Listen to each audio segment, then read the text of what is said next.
Bueno, muy buenos días.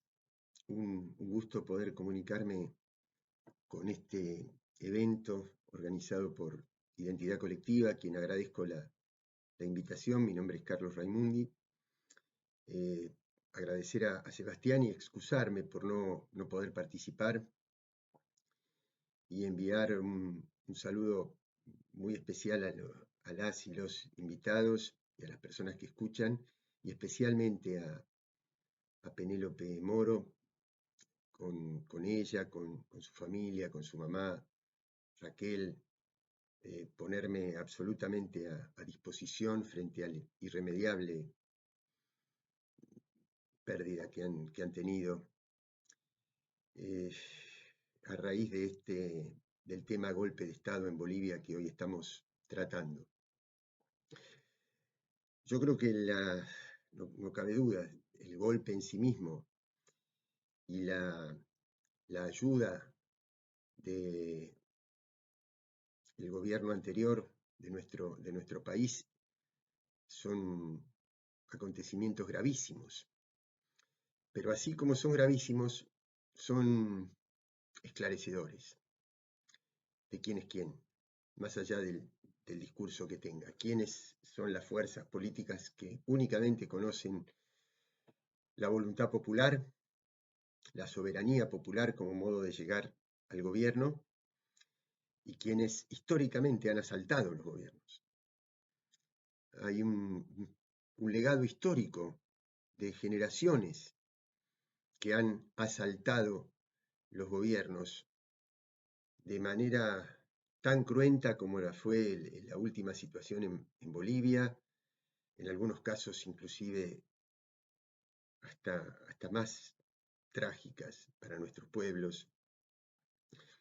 Así que al menos nos pone frente a quién es quién, y que no es una cuestión únicamente nacional, sino que es regional, digamos, que hay intereses para depredar nuestra soberanía sobre nuestros recursos estratégicos que son compartidos en toda la región, más allá de las etapas, de las dictaduras clásicas, de los golpes blandos, de este golpe que tuvo mucho de clásico, porque no hay que olvidarse que Yanín Áñez recibió los atributos de una autoridad militar.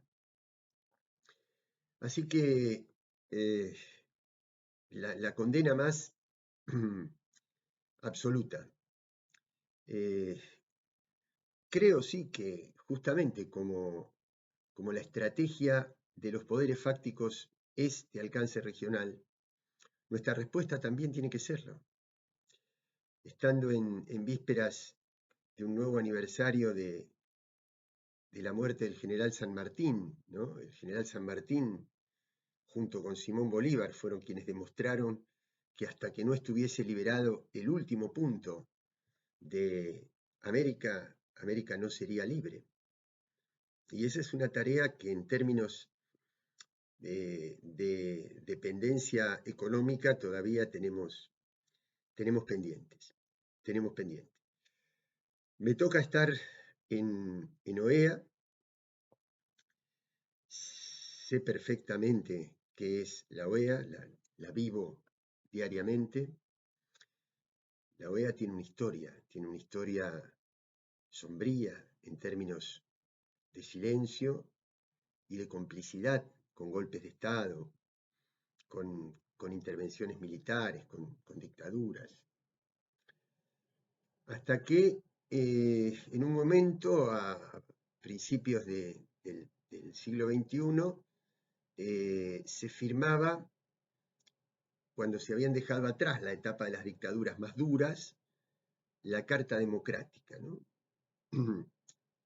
Que dice debe haber democracia en los países para estar en OEA. Ahora, yo quiero marcar que esta cuestión de la democracia no puede circunscribirse al tema de los sistemas electorales, porque hay sistemas electorales que han tenido, por ejemplo, han reconocido la figura de senadores vitalicios. caso de Chile, o hasta el año 2006, que creo que fue que caducó esa cláusula. O primeros ministros en países del Caribe que designan una parte del Parlamento por su propia determinación. O elecciones que son tan indirectas que un candidato sucedió aquí en Estados Unidos, en la elección de Hillary Clinton con Trump. No quiero decir con esto que esté más a favor de uno que de otro, estoy hablando del sistema electoral, que determina que hay un pueblo que expresa 3 millones de votos más a favor de un candidato y sin embargo el presidente es otro. Bueno, y sin embargo nadie tilda eso de no democrático. Ha habido en todos los países ha habido ataques a instituciones, ha habido violencia policial, abusos a partir de una concepción supremacista y racista. Entonces, ¿qué país está en condiciones de decirle a otro cómo tiene que ser su democracia, cómo tiene que ser su soberanía, cómo tiene que ser su sistema electoral, cómo tiene que ser su legislación penal, su legislación económica? Por eso reafirmamos el principio de decisión soberana de los pueblos.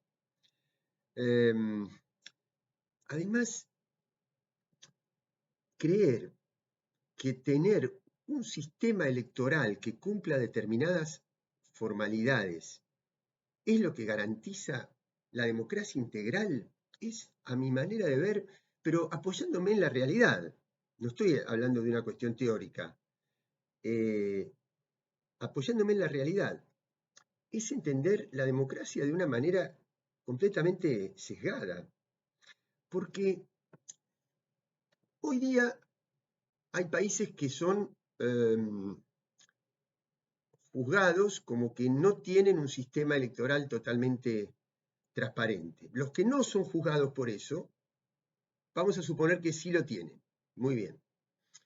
Veamos en esos países que tienen sistemas electorales que no son cuestionados, cómo está la cuestión del hambre, cómo está la cuestión de los que se ven obligados a emigrar, cómo está el desamparo, cómo está la pobreza, cómo está la falta de producción nacional.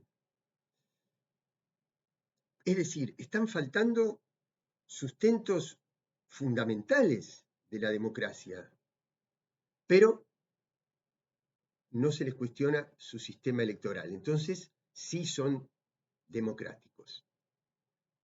Nosotros no creemos eso, creemos que hay una concepción mucho más estructurada, más integral, más social, más humana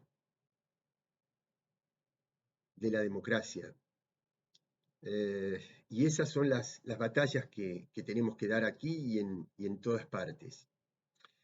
El papel que tuvo, bueno, dos cosas más sobre la OEA. Una apariencia democrática porque cada país vale un voto, el más grande y el más pequeño. Ahora, cuando de 34 estados que la integran, porque no está Cuba, uno de esos países ostenta casi el 85% del PBI,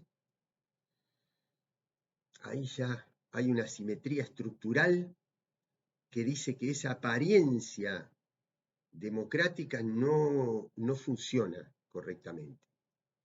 Imagínense pandemia, países que han vivido del turismo y que por lo tanto no han tenido ingresos, que han sufrido catástrofes naturales. ¿Quién los ayuda? Y eso indudablemente, ¿quién les da vacunas? Una Argentina endeudada tremendamente, y no, a veces son los países más poderosos.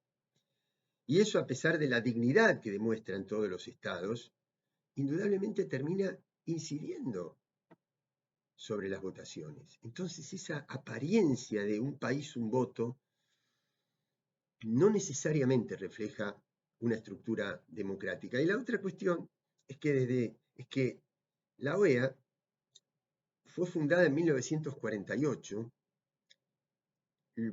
pocos años después del triunfo de los Estados Unidos en la Segunda Guerra, y por lo tanto en la disputa con el bloque socialista necesitaba una entidad para que le sirviera para controlar al conjunto del continente.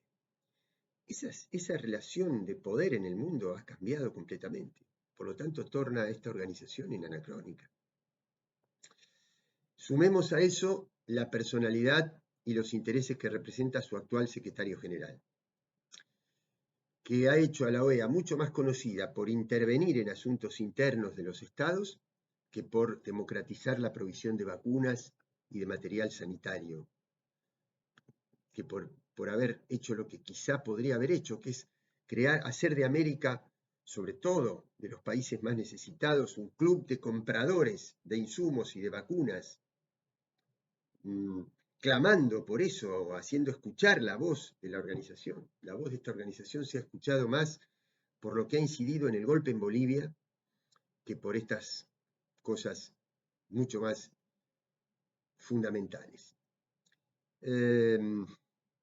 Ahora, así como el presidente de México y el presidente de Argentina han dicho la OEA así como está no sirve y han cuestionado a su secretario general, ¿por qué yo les planteaba estas cosas más estructurales?